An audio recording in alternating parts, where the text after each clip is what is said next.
कहीं हम लोगों का ओभर ज्ञान तो नहीं हो रहा है।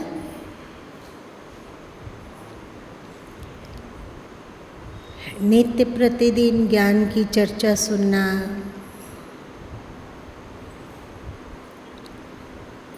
अध्यात्म अथवा धर्म की पराकाष्ठा को जानना, सुनना, और इसके बाद क्या आता है? मनन। मनन का मतलब क्या होता है?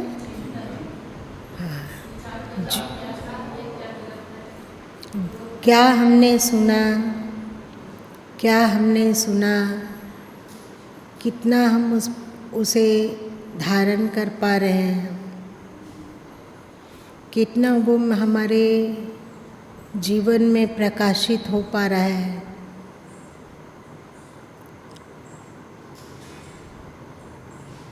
मनन।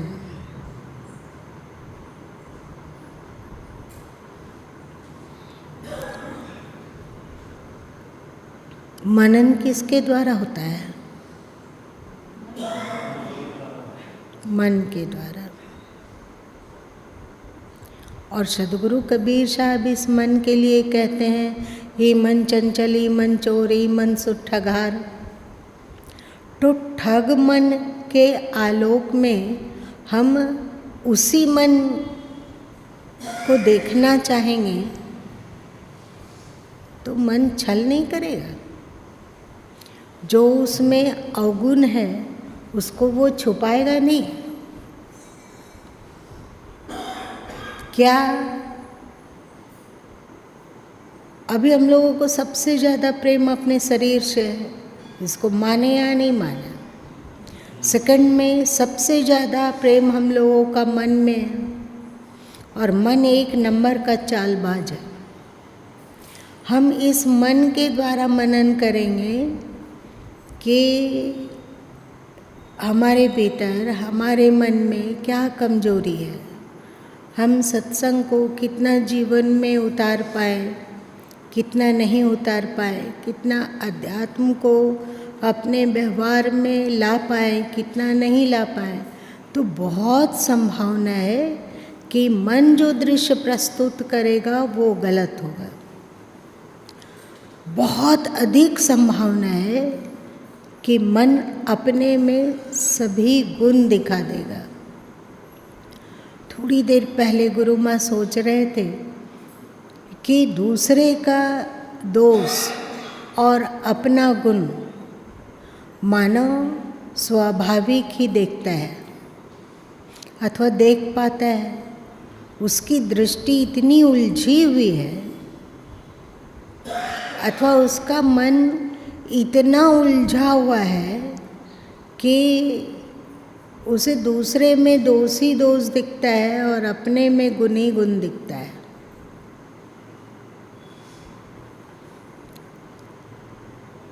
आप ही सोचिए, आपका किसी से झगड़ा हो जाए और गुस्सा आ जाए, वो भी चिल्ला रहा, आप भी चिल्ला रहे हैं, आप भी उसे कड़वा कड़वा बोल रहे हैं, वो भी आपको कड़वा कड़वा बोल रहा है। अब आप अकेले में बैठेंगे और मनन करेंगे कि किसका दोष था, तो क्या लगेगा? ईमानदारी से बोलो, अगले का दोष है। अगला ये बोला, ये बोला, ये बोला, ऐसा किया हमारे साथ, वैसा किया। उसका दोष इतना ज़्यादा दिखेगा कि उस दोष दृष्टि में हम अपने मन की कमियों को, अपने मन के दोष को भूल जाते हैं। अगला कड़वा बोला वो हम लोगों को याद रहता है, पर हम स्वयं कड़वा बोले ये दिखता ही नहीं है। किसको किसको दिखता है? नहीं दिखता है। तो वैसे ही मन है, जैसे वे दूसरे को के दोष को दिखलाता है और अपनी अच्छाई को दिखाता है, वैसे ही प्रारंभ में आप होश में नहीं रहोगे, विवेक को पुष्ट नहीं करोगे, तो आप अपना मन का मनन करोगे तो ज़्यादातर मन अपने गुणों को तो आपके सामने खोल के दिखला देगा। कि हमारे में ये क्वालिटी है, हम ऐसा सोचते हैं, हम ऐसा विचार करते हैं, इतने अच्छे हैं, हम लोग बहुत ही श्रेष्ठ हैं। अगला जितना दोष है वो अगले में है। देखते हो तुलसीदास जी स्पष्ट शब्द में कह दिए, काल ही कर्म ईश्वर ही मिथ्या दोष लगाए। हम लोग ना यदि ईश्वर को पुकारिए और वो प्रकट नहीं होता हो तो हम ईश्वर को क्या उपालंब देंगे कि तू बड़ा कठोर है, बड़ा निर्दय है, इतना पुकारते हैं तुमको, इतना तुम्हारे प्रति हमारा इतना प्रेम है, हम तुम पर प्राण न्यौछावर करने को तत्पर रहते हैं और तुम हो कि अभी तक दर्शन नहीं दिए, इसमें तुम्हारा क्या खर्च होता है? क्या खर्च होता है? हम आप तुम्हारे लिए रो रहे हैं, कलप रहे हैं, चिल्ला रहे हैं, पुकार रहे हैं और तुम तो बिल्कुल बहरे हो गए। कभी हम लोग अपनी आँख को जांचते हैं कि ऐसा तो नहीं कि ईश्वर प्रकट हुआ हो पर हमारे पास देखने की आँख नहीं थी इसलिए वो नहीं दिखा। तो दोष ईश्वर का नहीं, दोष हमारी आँखों का है। हमने अपने आँख को स्वस्थ नहीं बनाया, हमने अपनी आँखों में दिव्यता नहीं लाई, इसलिए नहीं दिख रहा है। कभी ऐसा सोचाता है? व्यक्ति के जीवन में जब दुख आता है तो लगता है कि सारा दोष ईश्वर का है, ईश्वर हमको दुख देते हैं। ऐसा नहीं होता है? होता है ना?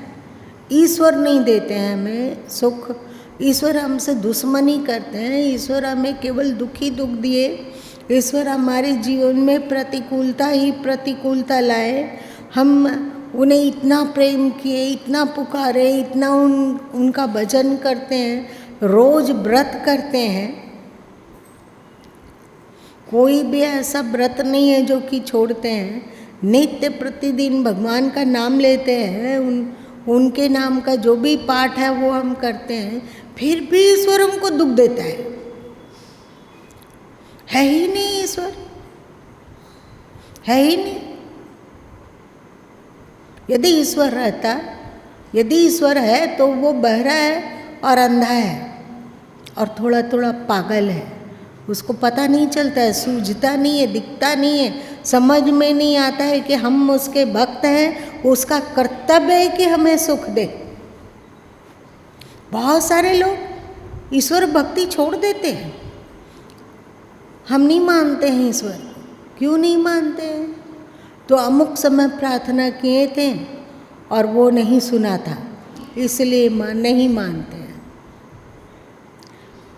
वैसे ही गीता में श्री कृष्ण कहते हैं कि जो मुझे भजता है हम उसे भजते हैं। तो स्पष्ट दिख रहा है कि वो हमें नहीं भज रहे हैं। तो क्या कभी लगता है कि निश्चय हम भी उसको नहीं भजते होंगे? वो द्वेष से ग्रसित हो नहीं सकता है। पक्का है कि हम उसको नहीं भजते हैं, इसलिए हमको वो नहीं भजता है। तो हमें उनकी वाणी पर भरोसा हो कि नहीं, गलती हम में है, त्रुटि हम में है, हमारे कारण ईश्वर हमें नहीं देखता है। आप कहते हो कि हम तो सब व्रत करते हैं, हम इतना इतना उपवास करते हैं, पर अब गीता ही देख लो, श्री कृष्ण ने कितने उपवास की चर्चा की है। हाँ, कोई चर्चा नहीं है। उन्होंने इस गीता के अंतर्गत कितने श्लोकों में तीर्थ यात्रा की चर्चा की है कि जो व्यक्ति अमुक अमुक अमुक तीर्थ में घूम आएगा उससे मैं प्यार करूँगा अथवा उस पर मेरी करुणा बरसेगी, वो मेरा शरणागत है। कितने श्लोकों में चर्चा है? नहीं है।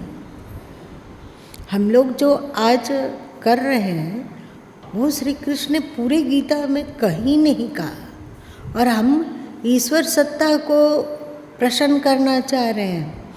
ईश्वर सत्ता की ही वाणी गीता मानी जाती है ना कि कृष्ण भगवान है। यदा यदा ही धर्मस्य ग्लानिर्भवति भारत, धर्म का नाश होने पर वे आते हैं, वे आए और हम लोगों को गीता का ज्ञान दिए। तो ईश्वर सत्ता को प्रसन्न करने के लिए हमको ईश्वर सत्ता की वाणी देखनी होगी ना। तो हम पूजा भी उनकी करेंगे, तो हमारी जो इच्छा होगी वो ऐसे करेंगे। हमारी इच्छा मतलब किसकी इच्छा? मन की इच्छा।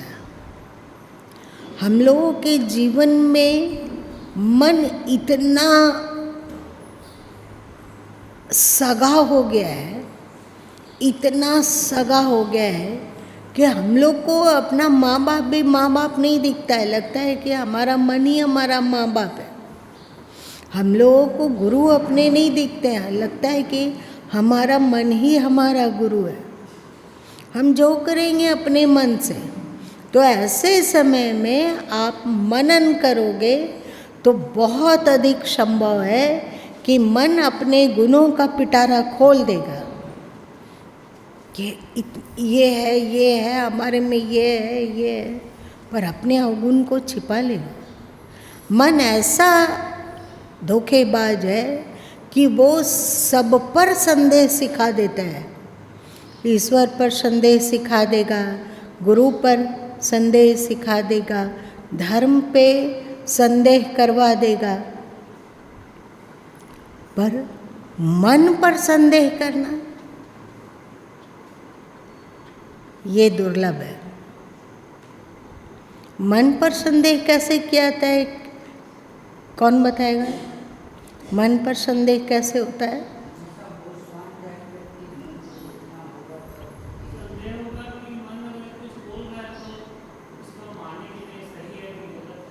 हाँ, उस पर संदेह। ऐसा तो नहीं कि मन जो दिखला रहा है वो वास्तव में है ही नहीं, वो कपट कर रहा है, कपट दृश्य पैदा कर दिया है।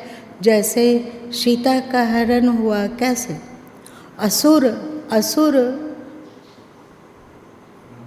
था, वो धूर्त था, वो कुकर्मी था, अधर्मात्मा था, वो असुंदर और कुरूप था। पर वो रूप कौन सा धारण किया? स्वर्ण मृग का।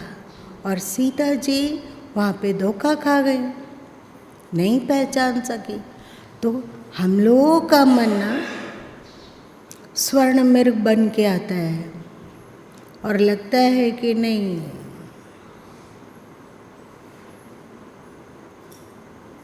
बिल्कुल सही है।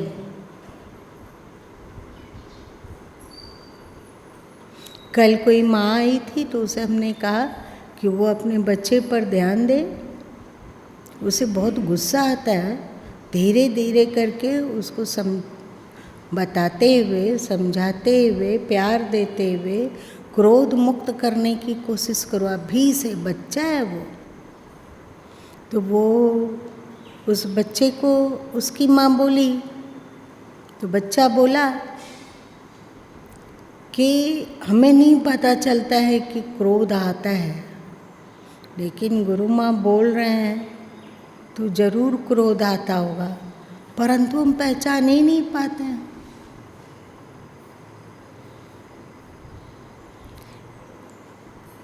आसान नहीं है। क्या हम लोग सोचते हैं कि हम लोग अशांत हैं, हम दुखी हैं, हम क्षुब्ध हैं, हम पीड़ित हैं? इसका कहीं ना कहीं कोई ना कोई कारण मन में छुपा है।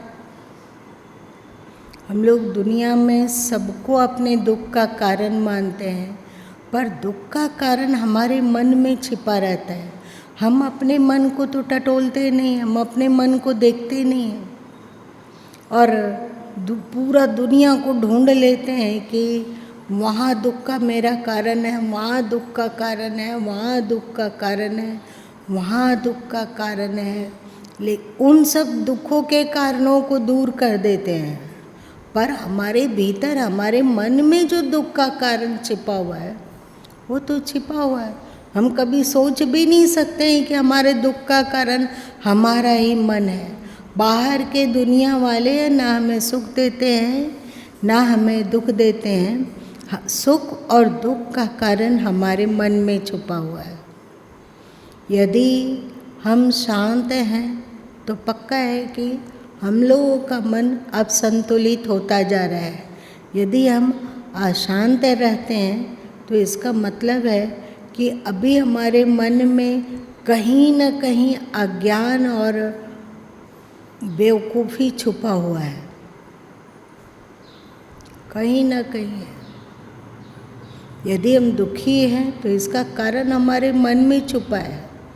यदि सुखी है तो इसका भी कारण हमारे मन में छुपा हुआ है।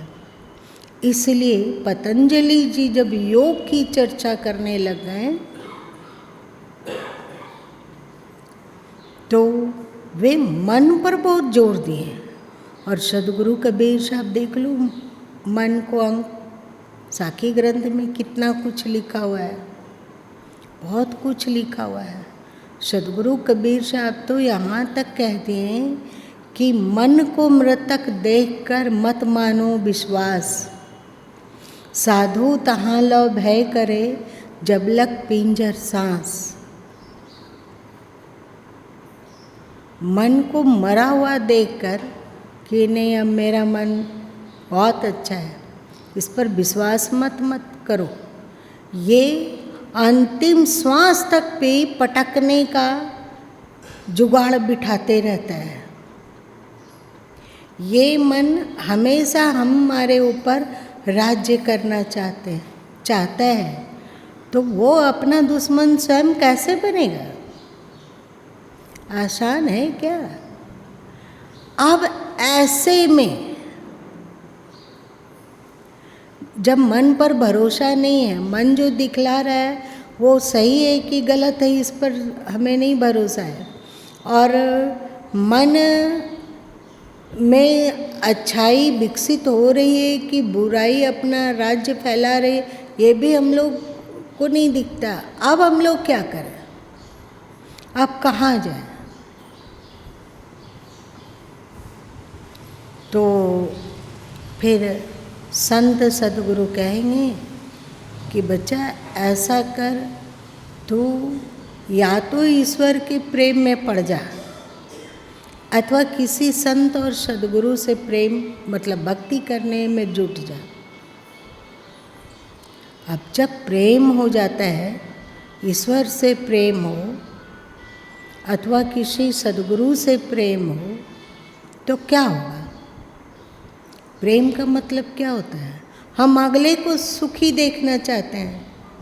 आप लोग का प्रेम में मतलब यही होता है ना, हम जिससे प्रेम कर रहे हैं उसको सुखी देखना चाहते हैं। अब देख लो, हम अपने बच्चों से प्रेम करते हैं तो बच्चा कितना भी उटपटांग हरकत करता है, लेकिन फिर भी हम उसे खुश देखना चाहते हैं, होता है। तो जितना प्रेम हमें अपने बच्चों से है, चाहे जितना प्रेम हमें पति पत्नी में है, पति भी चाहता है कि नहीं पत्नी प्रसन्न रहे, और पत्नी भी चाहती है कि हमारे पति को किसी तरह की कठिनाई और परेशानी ना आए, वे दुखी ना हो, है ना। पत्नी का दिमाग खराब होता है तो पति उसको समझाना चाहता है और दुख मुक्त करना चाहता है। पति लोग का दिमाग खराब होता है, उटपटांग सोचकर दुखी सुखी होता है, तो पत्नी लोग समझाती है कि इस पागलपन को छोड़ के हम लोग को इस दृष्टिकोण से सोचिए, आपके पास तो दुख का कोई कारण ही नहीं है, आप तो दुनिया की तुलना में बहुत ज़्यादा सुखी हैं। एक दूसरे को समझाते हो ना, क्यों समझाते हो? जिससे कि अगला सुखी रहे। तो वैसे ही जब हम लोगों को ईश्वर से प्रेम हो जाएगा अथवा संत सदगुरु से प्रेम होता है, तो हम जानते हैं कि ये उनकी अनुकूलता है या नहीं। ईश्वर से प्रेम होगा तो क्या होगा? मन हमारा कुछ कहेगा, पर यदि गीता कुछ कह रही है, वेद कुछ कह रहे हैं, माना जाता है कि ये उनकी वाणी है। मतलब हमारा मन जो कह रहा है वो गलत है। सत्संग में हम जो सुन रहे हैं, सत्संग कुछ और कहता है, और हमारा मन कुछ और कहता है। लेकिन जो सत्संग में संत बोल रहे हैं उन पर भरोसा होगा, शास्त्रों पर भरोसा होगा, शास्त्रों से प्रेम होगा, तो लगेगा ना हमारा मन गलत बोल रहा है। शास्त्र ये कहता है और हमारा मन ये कह रहा है, सद्गुरु ये बोलते हैं और हमको लगता है कि हम ऐसे हैं। यदि भक्ति हो जाए, सद्गुरु कबीर साहब बेचक के पहले शब्द में कहते हैं, संतो भक्ति सतगुरुआनी नारी एक पुरुक्त हुई जाया बूझो पंडित ज्ञानी। हे संतो, सद्गुरु ने उस भक्ति का प्रचार किया जिस भक्ति को अपनाने पर ज्ञान और वैराग्य की प्राप्ति स्वाभाविक होती है।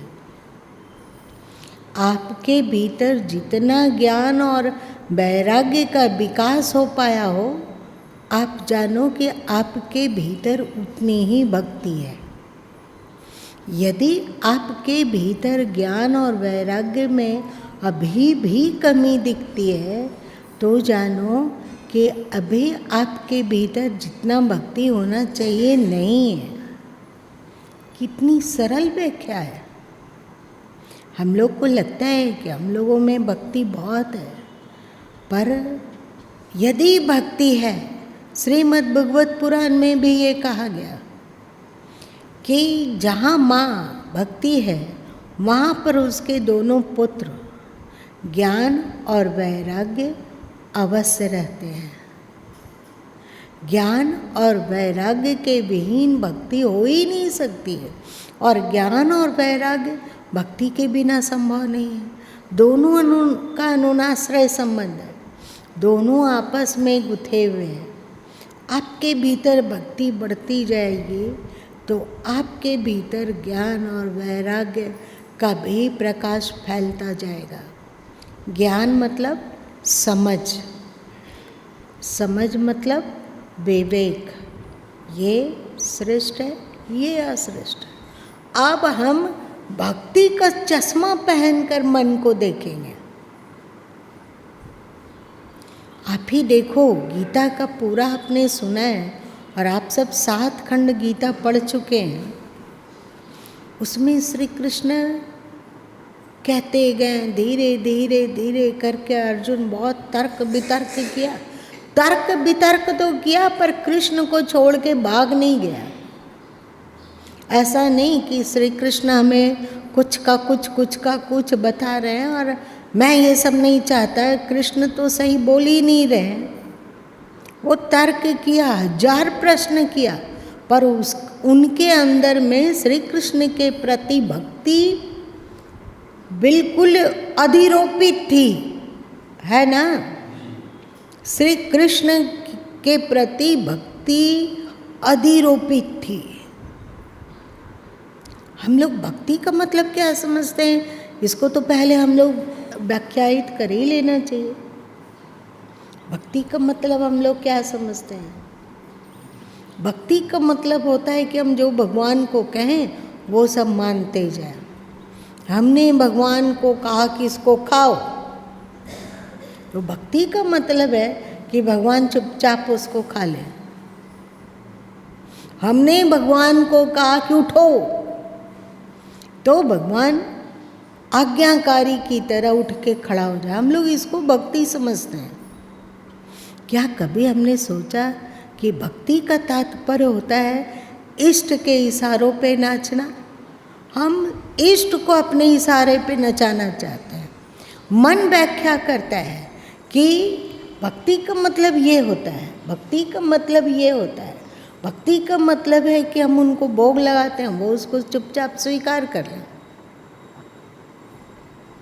भक्ति का मतलब होता है कि हमने उन्हें पुकारा तो 1 मिनट में वे प्रकट हो जाए। हम भगवान को अपना गुलाम बनाना चाहते हैं, जबकि भक्ति कहती है कि आप भगवान के गुलाम बन जाइए। बस यहीं पे रगड़ा होता है, यहीं पे रगड़ा होता है। हम भगवान का गुलाम बनने से बचते हैं। बताइए कौन बनना चाहेगा? गुलाम मतलब क्या होता है? उनके अनुरूप जो वो इशारा करेंगे, जैसे जीवन जीने का उपदेश उन्होंने गीता में किया है, जैसा सदगुरु अपने बीजक बानी में करते हैं, तदनुसार धीरे धीरे हम अपने आप को ढालेंगे। यदि सदगुरु हैं जीवित तो वे जो बोल रहे हैं वो धर्म संगत है, तो उसको हम धीरे धीरे स्वीकार करेंगे। ये भक्ति है। लेकिन हम लोगों का मन इतना बदमाश है, इतना बदमाश है कि वो हमें समझा देता है कि भक्ति का मतलब होता है कि हम जिस तरह उनका इस्तेमाल करना चाहें वो उस तरह से इस्तेमाल होते जाए। हम जो उनको आज्ञा देते हैं, हमारी जो इच्छा है उसको वो पूरा करते जाए। यही नहीं होती है? बताओ तुम लोग, ऐसा होता है क्या? ऐसा नहीं होता है।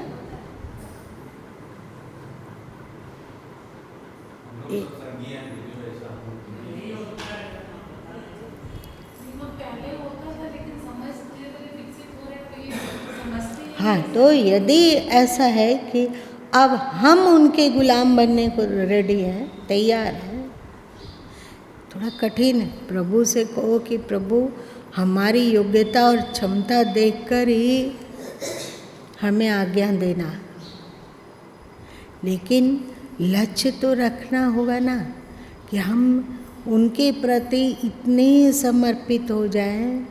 उनकी आज्ञा, उन्होंने कहा कि अपने जीवन में दैविक वृत्तियों का विकास करो, तो हम अपने भीतर दैविक गुणों का विकास करने लगे। उन्होंने कहा अपने मन को आसुरी वृत्तियों से दूर रखो, तो ठीक है, अब हम प्रयत्न करते हैं कि हमारे मन में कोई आसुरी वृत्ति ना उत्पन्न हो। प्रयत्न होने लगेगा ना। तो भक्ति को के मर्म को समझना होगा। भक्ति का मर्म बहुत है। बच्चों से प्रेम कर रहे हैं तो भावना होगी कि ये बच्चे भी ईश्वर के ही हैं, उनकी प्रकृति से निर्मित है बच्चे, उनकी आत्मा इसमें निवास करती है, हम लोग निमित्त मात्र हैं। तो आप बच्चों की सेवा कर रहे हो तो ईश्वर के अनुरूप उसका पालन पोषण करोगे, उसके भीतर श्रेष्ठ गुणों का विकास करोगे और सोचोगे कि प्रभु ने जो 4 पुष्प दिए हैं उसे और ताज़ा सुगंधित बनाकर उनके चरणों में रखें। उनके चरणों में ही है वो। हम लोग मैं मेरा करके अपना कमर तोड़े जा रहे हैं। जो भी व्यवहार हो, यदि साफ सफाई भी घर की करते हो तो जैसे हम लोग सोचते हैं कि मंदिर की सेवा करने पर धर्म होता है, तो जहाँ आप रहते हो उसी को मंदिर समझो। समझो कि ये ईश्वर का है, ये ठाकुर बाड़ी है, ये मंदिर है, उसमें उनका निवास है, वे यहाँ के मालिक हैं। तो वहाँ की साफ सफाई आप ईश्वर का समझ के करेंगे तो आपको ठाकुर बाड़ी अथवा मंदिर की सेवा का फल मिलेगा। सब भावना पर है। आप कितना ज़्यादा अपने मन का महत्व दे रहे हो और कितना ज़्यादा इष्ट का महत्व दे रहे हो, इस पर निर्भर करता है कि आप में भक्ति है या नहीं। और यदि सच में भक्ति हो जाए, धीरे धीरे धीरे करके सच में भक्ति हो जाए, मन कुछ कह रहा है, इष्ट कुछ कह रहा है, तो क्योंकि भक्ति है इष्ट के प्रति, इसलिए इष्ट की बात सुनेंगे। स्वाभाविक है, नहीं सुनेंगे? स्वाभाविक है। आप लोग का विवाह हुआ होगा, उसके बाद पत्नी कुछ कह रही हो और आपका भाई कुछ कह रहे हो, तो ज़्यादातर लोग अपनी पत्नी की बात को सुनेगा, भाई की नहीं, क्योंकि भाई से ज़्यादा प्रेम पत्नी से है। वैसे ही एक तरफ मन होगा और एक तरफ ईश्वर होंगे, तो तुम जिसको चुनोगे उसे पता चलेगा कि तुम्हारा मन के प्रति भक्ति है कि ईश्वर के प्रति भक्ति है। आप उसी का कहना मानोगे जो आपको ज़्यादा प्रिय है, जो जिससे आप ज़्यादा प्रेम करते हैं। आप यदि मन से ज़्यादा प्रेम करेंगे तो मन की बात मानेंगे, और यदि ईश्वर से प्रेम करेंगे तो ईश्वर की बात मानेंगे। सद्गुरु से प्रेम करेंगे तो सद्गुरु की बात मानेंगे, मन से प्रेम करेंगे तो मन की बात मानेंगे।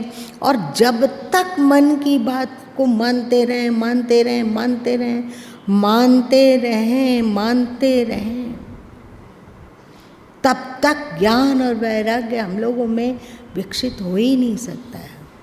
और जब मन से उपरत होकर हम अपने इष्ट की बात मानने लग जाते हैं, उनके दिखाए मार्ग पर चलने लग जाते हैं, तो स्वाभाविक ही हम लोग के जीवन में ज्ञान और वैराग्य का विकास होगा ही होगा। जितनी दृढ़ भक्ति उतना दृढ़ ज्ञान और वैराग्य। ये तो भक्ति है। तो भक्ति जब आ जाएगी तो ज्ञान वैराग्य होगा, तो मन के चालबाजियों में कम फंसेंगे। मन से सावधान तो रहना होगा।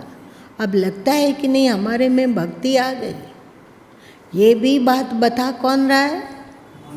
मन बता रहा है। तो उस पर क्या भरोसा है? उस पर क्या भरोसा है कि वो सच बोल रहा है? तो सावधान रहना होगा। इसी को कहा गया होश। और मन की चालबाजियों से बच पाएंगे तो फिर जीवन में कहीं दुख है ही नहीं। बताइए, मन के कारण हम लोग दुखी होते हैं कि संसार के कारण होते हैं? यदि सुखी हैं तो किसके कारण है? मन के ही कारण है। तो मन का रूपांतरण सबसे बड़ा धर्म है। मन को अश्रेष्ठ से श्रेष्ठता की ओर ले चलना सबसे बड़ा धर्म है। अंधकार से प्रकाश की ओर मन को ले चलना सबसे बड़ा धर्म है। असत्य से सत्य की ओर मन को ले चलना सबसे बड़ा धर्म है। मृत्यु से अमरता की ओर मन को प्रेरित करना सबसे बड़ा धर्म है। मन का रूपांतरण ही सबसे बड़ा धर्म है। मन का सार्थक और श्रेष्ठ रूपांतरण ही सबसे बड़ी पूजा है, सबसे बड़ा व्रत है, सबसे बड़ा तप है, सबसे बड़ा यज्ञ है कि हम अपने मन को सुगढ़ बना लें। और मन को सुगढ़ बना के कहें कि क्या जीवन सुवासित बना करके आगे तेरे चरणों में मैं रखूं। जीवन सुवासित बना करके तेरे चरणों में मैं रखूं। आप लोग यहाँ पे कभी कोई माइका का काम किया है क्या? अबरक का काम किए हैं आप लोग? कोई भी देखे हो? वहाँ क्या होता था? वहाँ होता था कि ढेर सारी, गुरु माँ को जो याद है सो बता रहे हैं कि ढेर सारी आदिवासी महिलाएं आती थी और वो टोकरी टोकरी इतना इतना तौल तौल के सबको माल दे दिया जाता था, है ना? माल दे दिया गया, उसको क्या करके वो बहनें लाती थी, घर जाती थी, वहाँ आराम से बढ़िया से उसका छटाई करके जो दाग धब्बा है उसको काट के निकाल के उसका साइज को परफेक्ट करके और वो लाती थी और उसके बदले में पैसा पाती थी। इतना तो गिरडी में जन्म हुआ तो इतना तो जानते होगे ना? जानते हैं। चलिए, अबरक उसका नहीं है। अबरक है क्या? जो अबरक उसे दिया गया है छाटने के लिए, सुधारने के लिए, वो अबरक उसका नहीं है। उसको किस लिए दिया गया है अबरक को? कि जिससे उसको सुधार कर, सही बनाकर, उसका साइज को ठीक करके वो अपने मालिक को सौंप दे। वैसे ये जीवन, ये मन हम लोग का अपना नहीं है। कितना काम भगवान करते हैं बताओ? एक सीमा होती है। तो उन्होंने अपना अंश दिया हम लोग के भीतर आत्मा के रूप में, और एक मन दे दिया कि देख इसको जरा सुधार के मेरे पास लाओ ना। और हम लोग अपने आप को मन ही समझने लगे और मन के गुलाम हो गए, उसको सुधारना छोड़ दिए, तो भक्ति कैसे हो गई? अब हम लोग को करना है भक्ति के अंतर्गत कि जैसे उसको आप लोग रेजिन कहते थे क्या, और कुछ कहते हैं क्या, नहीं पता? हाँ, नहीं, वो जो छाटने वाली थी उन रेजा कह लो या सॉर्टर कहते थे उन लोग को, जो भाई लोग होते थे उनको सॉर्टर कहते थे। तो उनका अबरख नहीं है, उसको कीमत इस चीज़ के लिए मिलेगा, पैसा इस चीज़ के लिए मिलेगा कि वो ढंग से अबरख को सेटिंग करके छटाई कर दे कि ये इस टोकरी में जाएगा, ये इस टोकरी में जाएगा, ये इसकी ये क्वालिटी है, ये अबरख दूसरी क्वालिटी का, वो उस टोकरी में, वो उस टोकरी में 3-4 टोकरियाँ रहती थी। तो हम लोग को भी ईश्वर ने मन को दिया है, पागल मन, ये भयानक पागल कुत्ता से भी बढ़कर है। आप इसको सुधारना है और ईश्वर को दे देना है कि प्रभु हमने आपका काम कर दिया, ये रहा आपका मन, आपने सुधारने के लिए, इसकी छटैया करने के लिए, इसका कटिंग बटिंग करके एक अच्छा रूप देने के लिए दिया था, हमने काम कर लिया, ये रहा, आप अपना मन को संभालिए, अब से हम मुक्त हैं। फिर बात खत्म। हम लोग कहते हैं कि नहीं, हम मन को नहीं सुधारेंगे, पर तुमको जो बोलते हैं सो सुनो। भक्ति इसी को ना मानते हैं।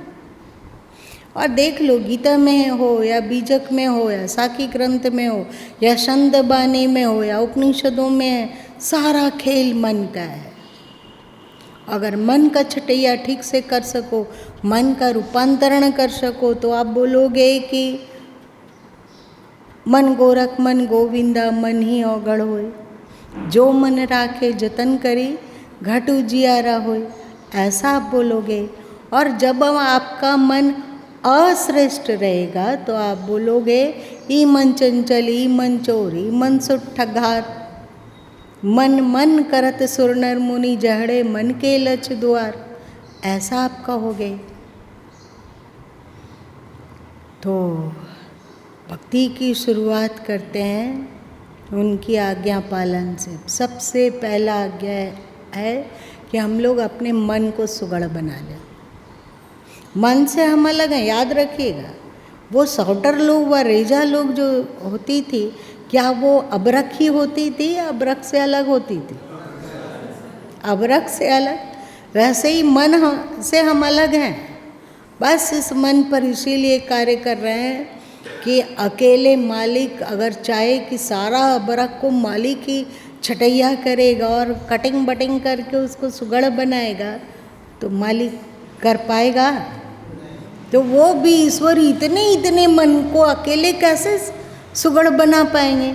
इसलिए हम लोगों को एक एक मन दे दिए हैं कि इसको ठीक करके लाओ मेरे पास। और जो मन को बदल कर उनके पास ले जा पाता है वही सच्चा भक्त है। उसके बाद ऐसा जो कर पाता है ना, उसके पीछे भगवान ऐसे दीवाने हो जाते हैं, इतने ऋणी हो जाते हैं कि उनका एक मन को हमने सुगढ़ बना दिया। इतने वे प्रेमवान हो जाते हैं कि वो हम लोगों पर अपना प्रेम बरसाते थकते ही नहीं हैं। और तब पता चलता है कि ईश्वर में कितनी भक्तवत्सलता है, ईश्वर कितने शरणागत रक्षक हैं, वे कितने दयालु हैं, वे कितने प्रेमिल हैं। पर उनका प्रेम हम लोग अनुभव नहीं कर सकेंगे जब तक उन्होंने एक छोटी सी आज्ञा हम लोग को दी और हम लोग का कोतरा ही बरतते मन माना करेंगे।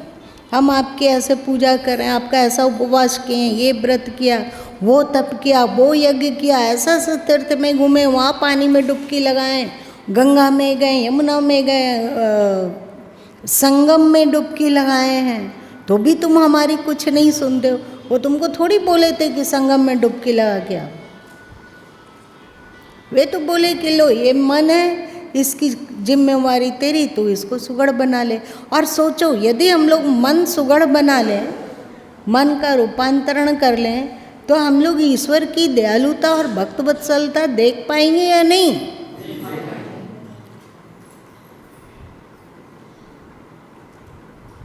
आज इतना ही रहने दो। आज की बात सुनकर राम लगन जी आपको क्या विचार उत्पन्न हुआ? मन को अच्छा बनाया जाए, जितना से प्रयास करके मन जहाँ से जहाँ तक हो सके। मन को अच्छा बनाया जाएगा तो आचरण भी स्वाभाविक अच्छा हो जाएगा। अच्छा हो जाएगा जी। दुख भी स्वाभाविक ही बहुत घट जाएगा। जी। क्षोभ भी स्वाभाविक ही बहुत कम हो जाएगा। अच्छा गौरी, तुम बताओ क्या समझे? गुरु, मन को अच्छा करने के लिए सदगुरु माँ का जो वचन है उस पर स्मरण हमेशा रखना पड़ता है। मन यदि ज़्यादा उथल पुथल मचाता है तो उस समय अस्थिर रखकर यह सोचना पड़ता है कि यह मन सही कह रहा है या गलत कह रहा है। यदि अनुकूल है गुरु माँ के अनुसार तो ठीक है, और नहीं तो फिर उस पर विचार करना होता है इसके अनुकूल चले या न चले। तो इस तरह करके करने से मन से संघर्ष करना पड़ता है। तभी मन से संघर्ष, सही बात। राम दुलार, तुम बताओ। गुरु माँ साहेब, गुरु माँ, अब मन जो है ते उठा पटक करता है तो अब समझ में आने लगा है कि गुरु माँ की कृपा से और गुरु माँ से जुड़ने से कि मन जो है सीधा गलत दिशा में ले जा रहा है और ये सही दिशा में ले जा रहा है। इसका जो है मन उठा पटक चलता है, बहुत जब चलता है गुरु माँ, और संघर्ष होता रहता है। और जो बोले गुरु माँ की भगवान का जो है पल पल पर ये दिखाई पड़ना, तो उसमें भी गुरु माँ कदम रखा जा रहा है कि गुरु माँ की कृपा से हर जगह भगवान का जो है इसमें ये स्मरण होता है, दिखाई पड़ता है कि भगवान की कृपा से ये हो रहा है। इतना होता है गुरु माँ, ये आपकी कृपा से ही होती है। मन से संघर्ष करते हो तो कितना प्रतिशत हार जाते हो, कितना प्रतिशत जीत जाते हो? हार जीत दोनों चलता रहता है। कभी गुरु माँ का हार कभी हो जाता है, कभी जीत होती है।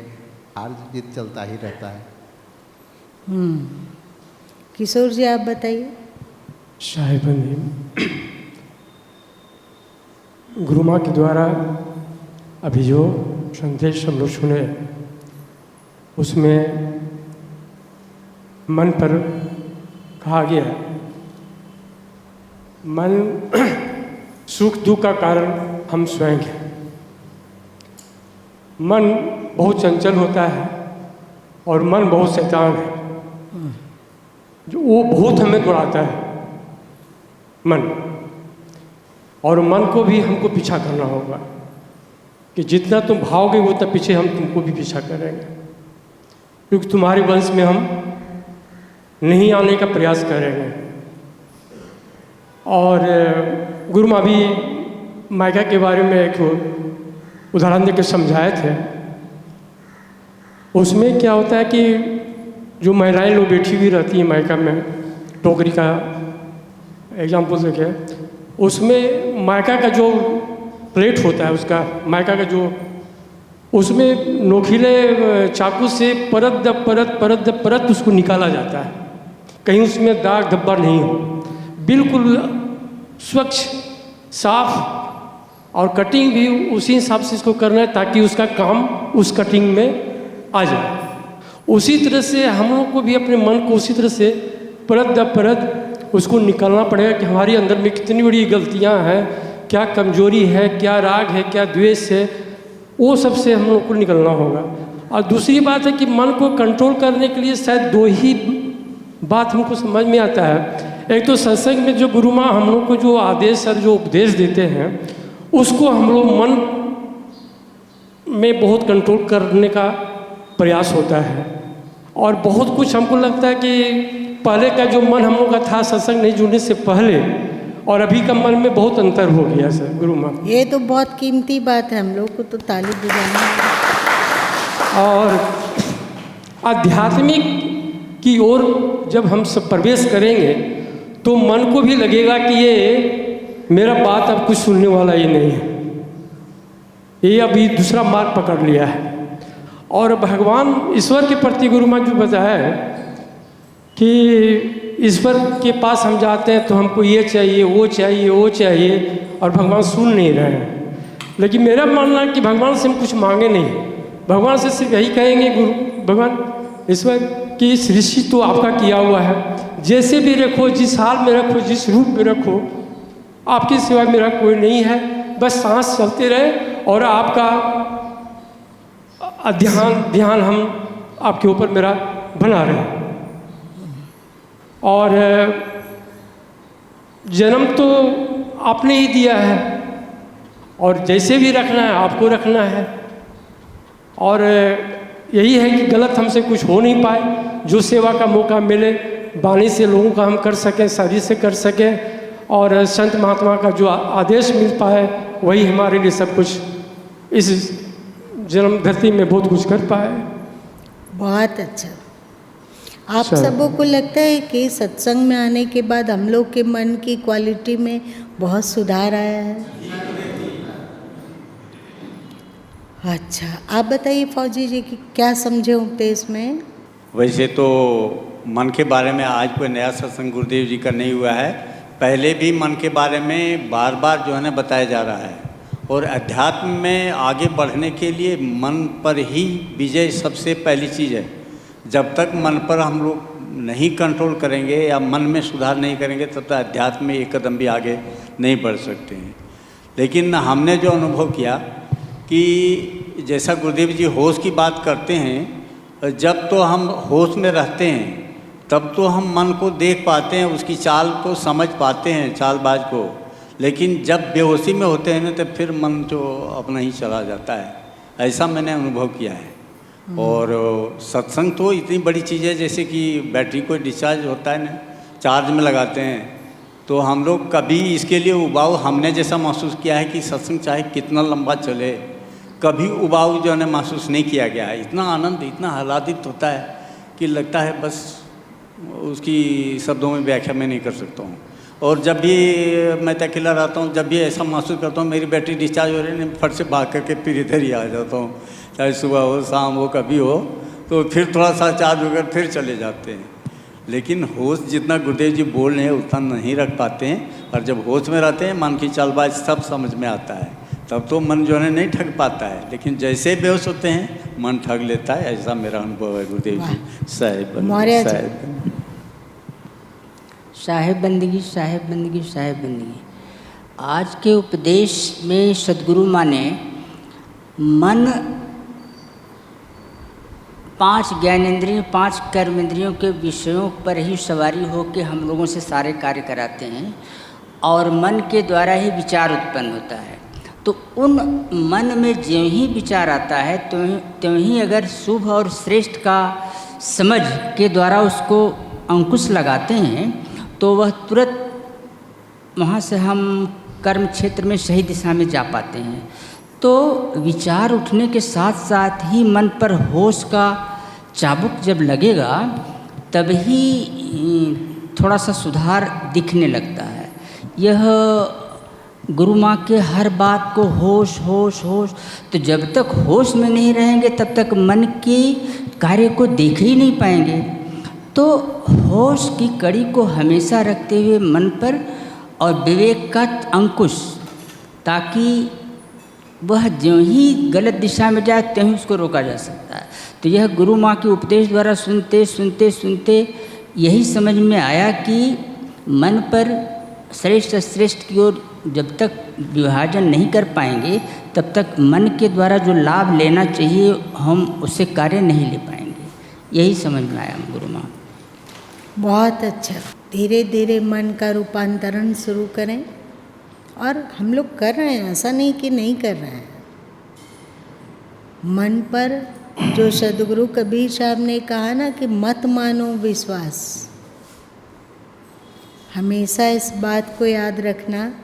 और सबसे बड़ी भक्ति है कि हम अपने मन को श्रेष्ठ बना पाएँ, शुभ बना सकें, और भगवान को कह सके कि तौदियम वस्तु गोविंदा तुभमेव समर्पय, तुम्हारा दिया हुआ ये शक्ति थी, तुमको समर्पित है। जिस आपने हमें दिया था इसको निर्मल बनाने के लिए यथासंभव जितनी बुद्धि है सब इसमें झोंक कर इसे निर्मल बनाया गया, इसे स्वीकार करें।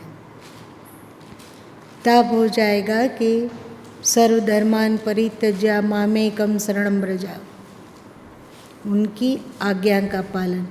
कृष्ण 1000 संदेह उत्पन्न किया, जिज्ञासा किया, तर्क किया, लेकिन अंत में कहा करिष्ये वचनम त्वं, तुम जो कहोगे मैं वही करूँगा, है ना। तो ईश्वर हम लोगों से कह रहे हैं कि मन का रूपांतरण करके उसको श्रेष्ठ व शुभ बना लो। बस उनकी इस फरमाइश को बस पूरी करनी है। एक ही तो उन्होंने फरमाइश किया, और तो कुछ किया ही नहीं, कुछ हम लोगों से चाहा ही नहीं, एक फरमाइश। और इस उनकी एक फरमाइश को पूरा करने पर हम लोग का जीवन का कायाकल्प हो जाएगा। हम लोग इतने सुखी होंगे कि लगेगा कि धरती में, दुनिया में सबसे ज़्यादा सुखी इंसान हम ही लोग हैं। आज इतना ही रहने दो।